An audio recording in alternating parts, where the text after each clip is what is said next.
আসসালামু আলাইকুম। আপনারা সকলেই জানেন আজ সন্ধ্যা ৬টা নাগাদ বাংলাদেশের স্বাধীনতা সার্বভৌমত্বের প্রতীক জুলাই জজবার প্রাণ বাংলাদেশের জনতার কণ্ঠস্বর শহীদ শরীফ ওসমান হাদিকে হজরত শাহজালাল আন্তর্জাতিক বিমানবন্দরে আনা হয়েছে।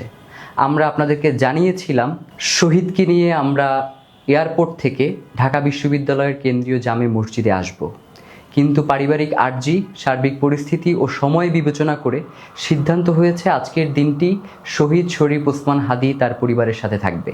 আপনারা দেখেছেন ওসমান হাদি গুলিবিদ্ধ হওয়ার পর থেকেই বেশ কিছু কুচক্রী মহল তারা পুরো দেশব্যাপী ষড়যন্ত্র করার চেষ্টা করছে, স্যাবোটেজ করছে, এবং একই সাথে দেশি বিদেশি ষড়যন্ত্রকারীরা তারা চেষ্টা করছে বাংলাদেশের জনগণের এই যে স্বতঃস্ফূর্ত অংশগ্রহণ এটাকে যাতে কোনোভাবেই প্রতিষ্ঠা হতে না দেয়া যায় এবং এই যে জনগণের যে ইনসাফের লড়াই সেটাকে স্তিমিত করে দেয়া যায় তার লক্ষ্যে তারা আপ্রাণ চেষ্টা চালিয়ে যাচ্ছে।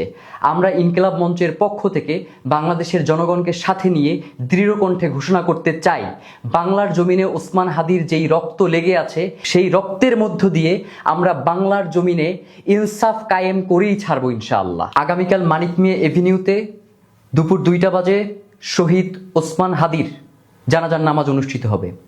আপনাদের সবাইকে, বাংলাদেশের স্বাধীনতাকামী জনতাকে শহীদ শরীফ ওসমান হাদির জানাজায় অংশগ্রহণ করবার জন্য আমরা অনুরোধ করছি এবং একই সাথে আমরা ঘোষণা করতে চাই জানাজার পূর্বে আমরা ইনকিলাব মঞ্চ এবং তার পরিবারের পক্ষ থেকে আপনাদেরকে শহীদ ওসমান হাদির রক্তের বদলা আমরা কিভাবে আদায় করে নিব তার পরিষ্কার বিবৃতি আপনাদের সামনে উপস্থাপন করব।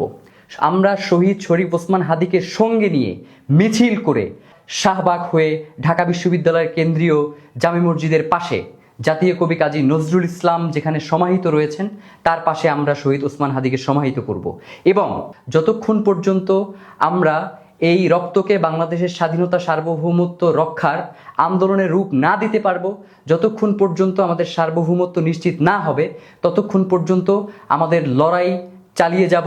বাংলাদেশ জিন্দাবাদ, ইনকিলাব জিন্দাবাদ।